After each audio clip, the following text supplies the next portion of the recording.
Good evening, dear friends. My name is Irina Efros. Today, I'm going to be host and organizer of the webinar. But first, let me tell you a few words about myself. I graduated from the University of Westminster in London, UK. I did my master's in marketing communications there. And for the last 5 years, I'm the founder of English in Action SPb project, which is a project for both children and adults, dedicated to different fun and friendly ways to learn English, such as education excursions in different areas of the city, online quests in museums, and in different districts of St. Petersburg, cooking classes with the foreign chefs, speaking club online, yacht trips to the Gulf of Finland. And also, together with my colleague, we are working now on online courses, of course, in English, for traveling, for different levels, and also a course for those who want to learn English while watching movies in a fun way. And let me share my presentation today, because today we're gonna talk about, that's information about me again. We're gonna talk about our new English 2020 from few aspects. What are the reasons behind the language changes?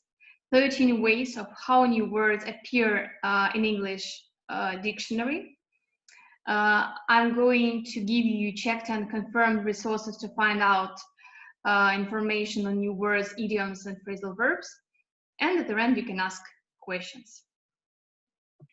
First of all, do you know how many words appear in English language every year? 1,000, 2,000, or 3,000 words? Maybe you'll be surprised, maybe not, but according to Global Language Monitor, around 5,400 words are created every year, but only 1,000 or so are in widespread use, meaning 1,000 words are known and widespread and used heavily in social media, on television, in daily life, but there are 5 times more words that are in the dictionary officially, but not that used than that often. If you think about it, all words we use today, simple ones, cat, dog, window, bottle, microwave, they all were created maybe 100 years ago, maybe 1 century ago, maybe 5 centuries ago or so.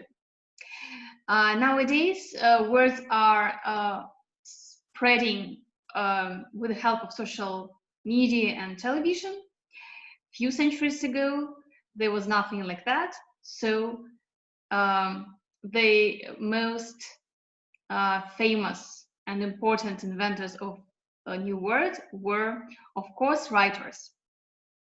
For example, Shakespeare, master of neologism. Neologism means a new word, in Russian the same, neologism. He created 500 words, including critic, lonely, and hint. Hint, подсказка.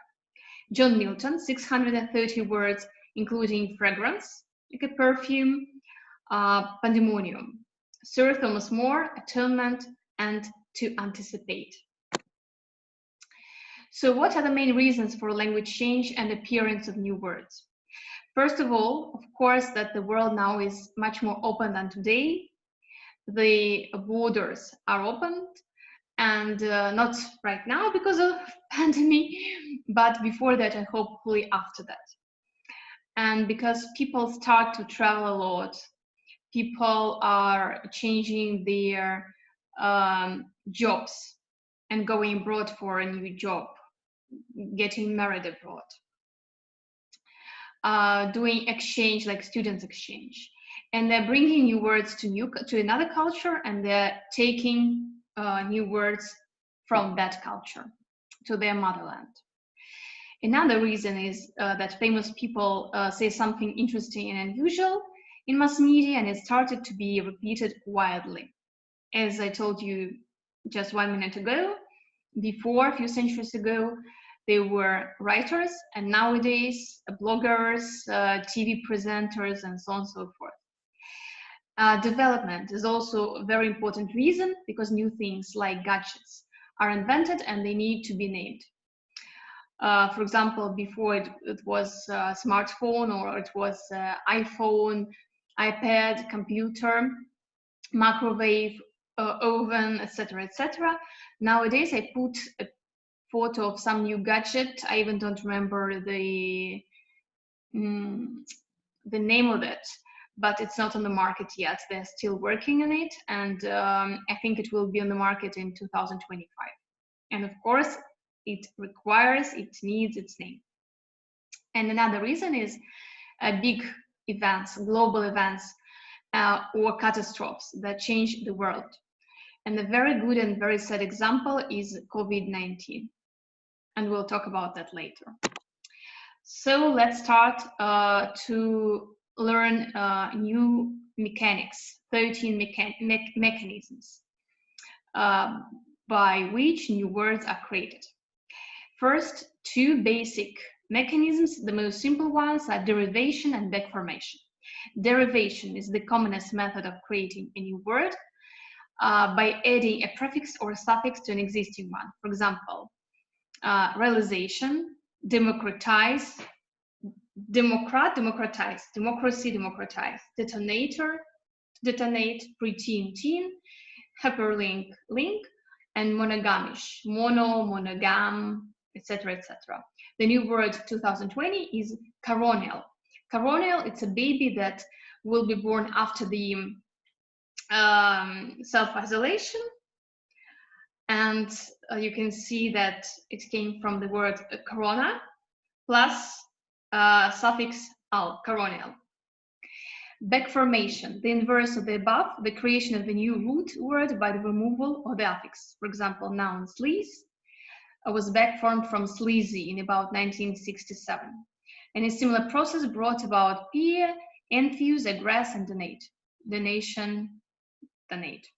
Words of 2020, bona for coronavirus, a fun one, fave for favorite, and boogie for bourgeois. Compounding. The juxtaposition of two existing words. Typically, compound words begin life as a separate entities and eventually become a single unit. Simple words, simple examples. Preposition into, compounded from two words, in and to. Nobody, now, no, and body. Daydream, we have a dreams at night, and during the day when we have some ideas, some dreams, some plans, we daydream. What we do, we daydream. Oh, inspiring and environmentally friendly adjectives. So it can be a preposition, a pronoun, noun, verb, adjective, whatever. Words of 2020, very interesting one, I think. Zoom bombing.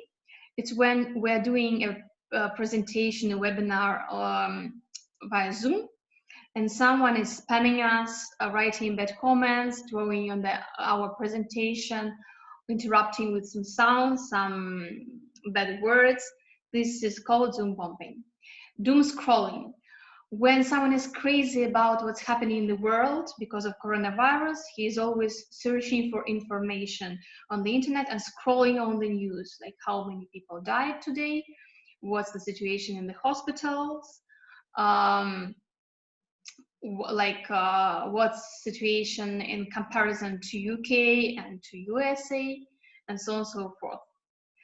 Covidiot, from two words, COVID and idiot, so the person who doesn't practice social distancing, who doesn't do self-isolation, who doesn't use sanitizer, doesn't wear mask, etc., etc. Quarantini, a very nice one. It's two words, quarantine, obviously, and a martini. So it's a drink that you take during the quarantine times at home because you want to have some fun, have a party, go to the bar, and you can't.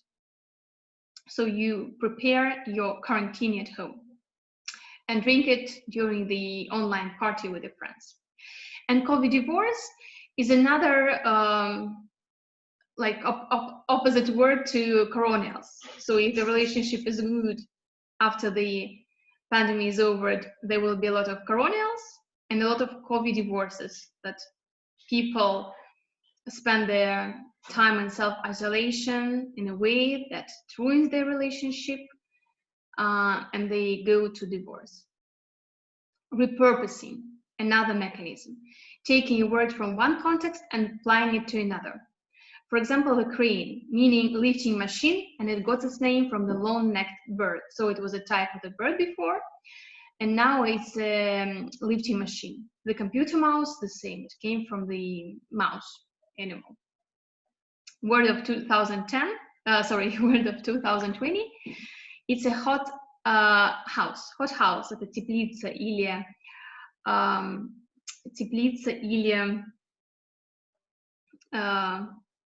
теплица. Что-то со мной сегодня не то.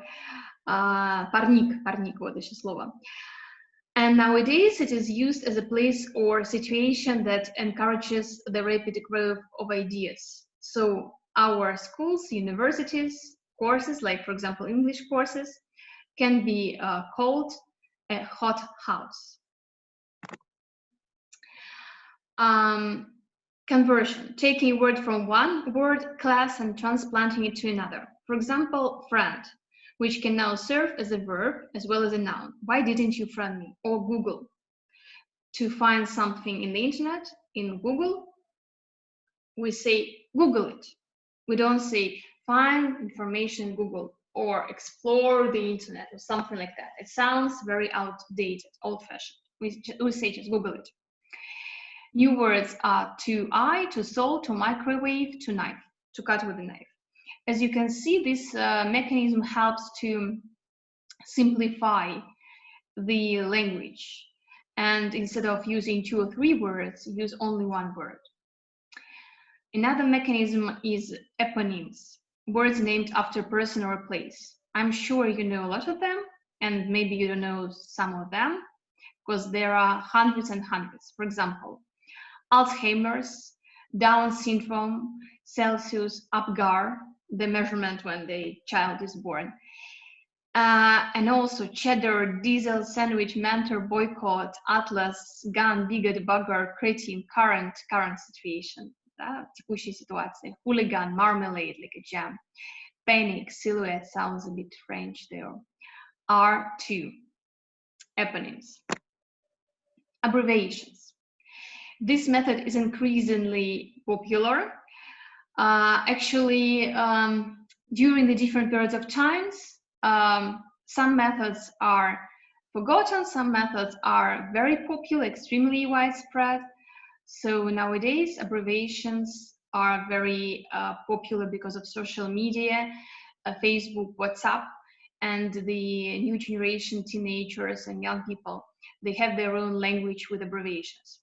And their parents in their 40s, 50s, they also create a new language, so their kids won't understand them by using abbreviations. Taxi cab, both from taximeter, cabriolet. These are the examples from the previous times. Goodbye, God be with you. Laser, light amplification by stimulated emission and radiation. Wow, it's even difficult to pronounce that. Scuba, scuba diving, self-contained underwater breathing apparatus. It's better, scuba, right?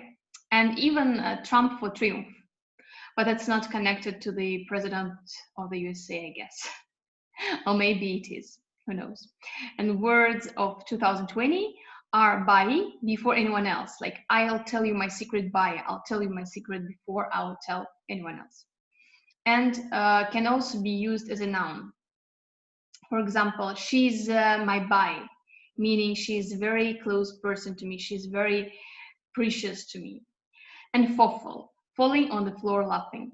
When someone is in Facebook, like teenagers exchanging some phrases and jokes, and someone is making a nice, fun comment, Another person is writing fall.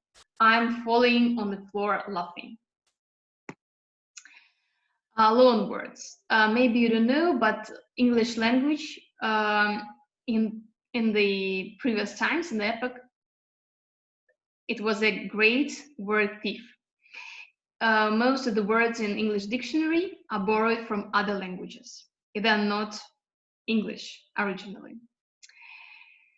So linguist David Crystal reckons its half-inched words from at least 350 languages. Most words are borrowed from French, Latin, and Greek. But some very famous words are borrowed from other interesting languages. For example, fetish. Fetish, we have the same in Russian, from Portuguese. Tomatoes from Nahuatl. It's a dialect of in Spain, I guess. Tahitian, tattoo. Shark from Mayan, and mammoth from Russian. And nowadays, English language is more a lended than a borrowed, because it's in like many countries, it's official language, or it's a like global international language. That's why now it lends more than it takes words from other languages. Onomatopoeia, another interesting mechanism, the creation of the word by imitating the sound it is supposed to make. Cuckoo, bang, bump when the car crashed, and plop, it's the sound when you are throwing something in the water. It makes this sound, plop. Reduplication, the repetition or near repetition of a word or sound. To this method we owe the likes of flip-flop, goody-goody, boo-boo, helter-skelter, picnic, clap-trap, hanky-panky, hurly-burly, lovey-dovey, higgledy-piggledy, tom-tom, hip-hop dance. So all funny words. Nouns words. Words pulled out of thin air, bearing little relation to any existing form. Confirmed examples are few and far between, but include quark, bling, and flick. And errors, very interesting mechanism. It's a misspelling, mishearings, mispronunciations, mistranscriptions. Rarely produce new words in their own right, but often lead to new forms in conjunction with other mechanisms. The example here is a scramble, яичница, that was created when someone heard Scrabble game in the wrong way, and the new word and with totally different meaning appeared. In 2020, a nice example can be quarantine, for quarantine, quarantine. And another two last mechanisms are portmanteaus, compounding with a twist or blending. So you take one word, remove an arbitrary portion of it, then put it in its place, either a whole word or a similarly clipped one. Thus were born sitcom, paratroops, internet, gazunder, and sexting. Words of 2020, zomping, combination of zoom and dump. So when you are finishing the relationship with someone, not in person, not via phone, but via Zoom, because you are in self-isolation. Coronation, coronavirus plus vacation. Hungry, you are hungry and you're getting angry because of that. And freegan, free plus vegan. So I guess it's a vegan who is feeling more free to eat sometimes not vegan things, products. And the last one, combination of methods, like yappy is the result of initialism, young and upwardly mobile plus derivation. Word of 2020, coronavirus. It's the same as COVIDiot, the person who doesn't do social distancing and self-isolation, who doesn't protect himself with a mask. Moron is an idiot, and virus in this situation, a mistake here, virus. Virus. Usually virus is like a bacteria, and in this case, a person is called a virus, like a stupid virus, coronavirus. An interesting one. And now I'm gonna give you a few resources checked and confirmed, which I use all the time to keep my English in a good shape, let's say like that, yeah, fit, to follow the tendencies and to find new interesting words in English. So this will help you not to be old-fashioned, outdated, and to have your English more modern, to keep your English modern. Because when you speak, even if you speak really fluently good English with a good grammar, and your vocabulary is kind of rich and you're expanding, but you are saying some idioms, phrasal verbs, or just words or slang words that are not used anymore, everyone will understand. All native speakers, all like educated people in the international society will understand that your English is very old-fashioned. So to avoid the situation, use 3 resources: Cambridge Dictionary's online blog, Learning English with Oxford, and fluent.com. These are very nice, free of charge resources. And my advice also is never pick up the words from other people that you've heard and the person is using it once or twice, because maybe you misheard. Maybe they are not natives and made a mistake. Maybe it's their own neologism that doesn't exist in reality. I had such situation in in London. When I was studying, I had friends from different countries, and one of my friends, a close one, she was from Indonesia, but she did her bachelor degree and master's degree in London. She had really good English. And a few times she said about a guy, like he's a dumb as a desk, meaning he's stupid. And I liked this idiom so much, and I was like, wow, dumb as a desk. То есть тупой как доска или как парта. Such a nice expression. I will use it. And I used it with the native speakers. And they were like, what? It's very funny, but what's that? It doesn't exist, Irina. Like in English, it doesn't exist. And I was sure it exists. But then I checked with few native speakers and in dictionaries and somehow in the internet, and it doesn't. But maybe she was sure that it exists, and maybe she just created a neologism by herself. But not to be in such situations. Don't pick up just words from any people you meet abroad. And one nice thing is also reading a magazine, even a stupid one for women, very simple ones about fashion, about events, social life, because it will give you an impression about new tendencies and many interesting words and expressions that are very sharp and up to date. I also advise you to read Russia Beyond the Headlines. It's an online magazine about Russia, but it's written in English by natives, also by foreigners, and by Russians with very good level of English. This way you will understand the context better because it's about your own country, and it's more interesting because you can somehow be touched by this or be influenced with this, but at the same time you can follow the tendencies and the trends of English language. And also you can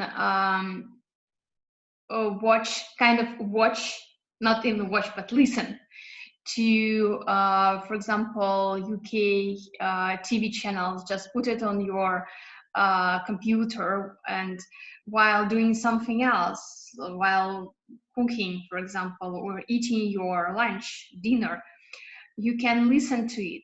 Don't spend time exactly for that. Don't lose your time. Put it on the background just for 20 minutes per day or so. And it will help you a lot to expand your vocabulary with a very modern, very nice words, slang words, expressions, and phrasal verbs. And believe me, it will be a fixed stick in your memory. You don't need to sit in front of the computer, in front of the TV, and waste your time with that. It will come to your memory anyway, if you make it a nice habit. Or also you can get a nice tutor, teacher, native speaker, and practice a modern language with him or her. So thank you for your attention, guys. Here is my project in social media, in Facebook, Instagram, VK, and here is my email as well. Join our pages, the pages of our project, follow our news feeds, timetable of events. Hopefully the situation will change very soon, and we all can go out and enjoy the weather and join the English events. And if you want, write me your questions or your feedback on my email. Thanks again. Bye.